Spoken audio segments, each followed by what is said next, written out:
Des idées percutantes. Moi, ça me choque tellement. Des opinions aiguisées. On tolère ça parce qu'on n'a pas les ressources pour faire les enquêtes. Des idées tranchantes. Mais est-ce que c'est normal qu'on accepte ça? Karine Gagnon.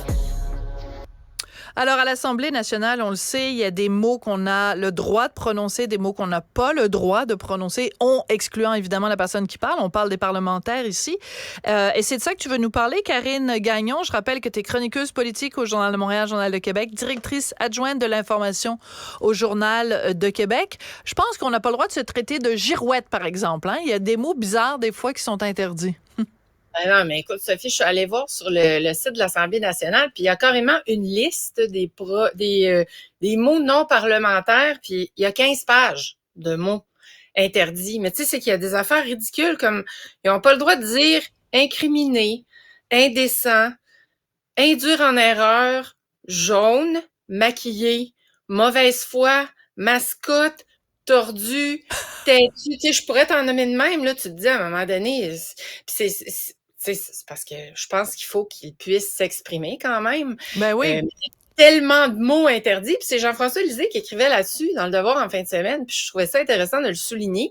Puis je remarque que la liste des mots interdits vraiment grandit là, au fil des années. Là. Je sais pas si les parlementaires connaissent ça par cœur, mais tu sais, tout ça est parti de l'incident où Christine Labrie a dit récemment que la CAQ, elle a laissé entendre que la CAQ exploitait les femmes qui travaillent dans les services publics.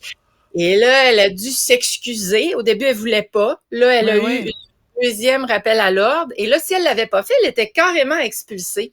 Et tout ça a dégénéré parce qu'Alexandre Leduc, qui est un autre député solidaire, a voulu savoir si le sens de tout ça, là, du fait que c'était interdit de dire exploiter au Salon Bleu, si ça pouvait s'appliquer aussi aux entreprises privées ou si ça s'appliquait juste au gouvernement. Et là, ben, il a lancé un fuck you bien senti à Simon Jolin Barrette, ouais. C'est ça, ce qui est pas vraiment acceptable non plus par ailleurs, mais tu sais quand on regarde ça et c'est ce que M. Lisée faisait en chronique, c'est qu'on se demande finalement à quoi ça rime là, tu sais comment ça se fait que tant de mots sont interdits comme ça, c'est qu'ailleurs il n'y a pas de liste de mots proscrits comme à l'Assemblée nationale, tu sais c'est que ça va être étudié au cas par cas, ce que je trouve intelligent parce que tu sais ça peut dépendre du contexte dans lequel c'est utilisé, par qui c'est utilisé, avec quel ton aussi, mais là c'est comme on met ça, on consigne ça dans une liste, puis après ça, on n'a plus le droit de dire ça.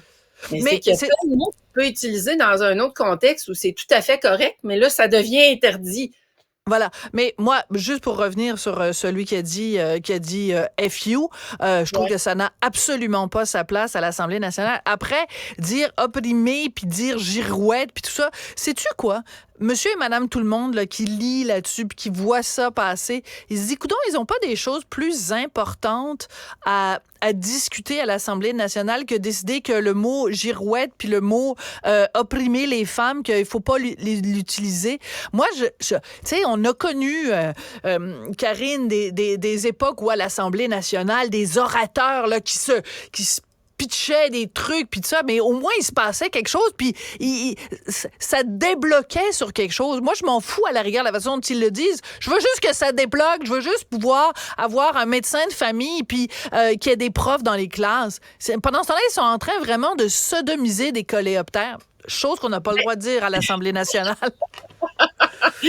Oui, là tu te ferais rappeler à l'ordre, Sophie, là, heureusement. Je pense que oui. Là, de radio. Mais tu sais, c'est ça, c'est que finalement, s'il y a plein de mots qui peuvent plus utiliser et qui sont interdits, c'est que ça vient limiter aussi la liberté d'expression qui est si chère à notre démocratie. Puis tu sais, on parle pas d'insultes en quelque part, là. Ça, les insultes, je peux comprendre, puis ça devrait être analysé au cas par cas aussi. Sauf que c'est pas ce qu'on fait. Puis partout dans le monde, on essaie de modérer là, tu sais, les débats parce que des fois, bon, quand ça verse dans les insultes, justement comme ce qui s'est passé avec Alexandre Leduc la semaine passée, ben là, on peut comprendre que ça n'a pas sa place. En plus, tu sais, les élus se plaignent tellement d'être insultés sur les réseaux sociaux puis dans l'espace public. L'exemple. Mais voilà, puis en plus en anglais, je veux dire, au moins c'était pour dire, je veux dire, il dit va te faire foutre, va te faire, tu sais, il y a plein de façons de dire fuck you, mais de le dire en français au moins, on respecte la langue officielle et on fait pas de pépène au faucon pèlerin. Ben écoute, moi je pense que tu sais quand on est rendu à insulter, c'est qu'on n'a plus d'arguments. C'est que là il faut quand même avoir un argumentaire, là, tu sais, quand on veut s'obstiner. Puis ce qu'il prétendait, là, tu sais, de savoir est-ce que ça peut aussi s'appliquer ces propos-là au gouvernement, c'était légitime de poser la question, d'avoir des explications. Mais le problème, Sophie, c'est que la présidente, actuellement, c'est une présidente de l'Assemblée nationale, n'a pas à s'expliquer.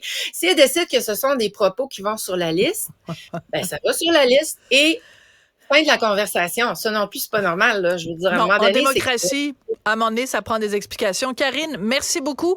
Je rappelle que tu es chroniqueuse politique au Journal de Montréal, Journal de Québec et, bien sûr, directrice adjointe de l'information au Journal de Québec. Merci beaucoup pour cette belle année 2023, puis on se retrouve en 2024. Merci beaucoup. Merci beaucoup, Karine. À bientôt.